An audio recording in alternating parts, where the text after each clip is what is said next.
கைரேகை தேயட்டும் முத்தத்தின் எண்ணிக்கை முடிவென்று போகட்டும் பகலெல்லாம் இரவாகி போனால் என்ன இரவெல்லாம் விடியாமல் நீண்டால் என்ன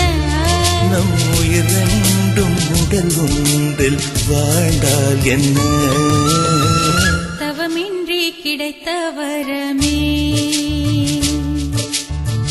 இனி வாழ்வில் எல்லாம் சுகமே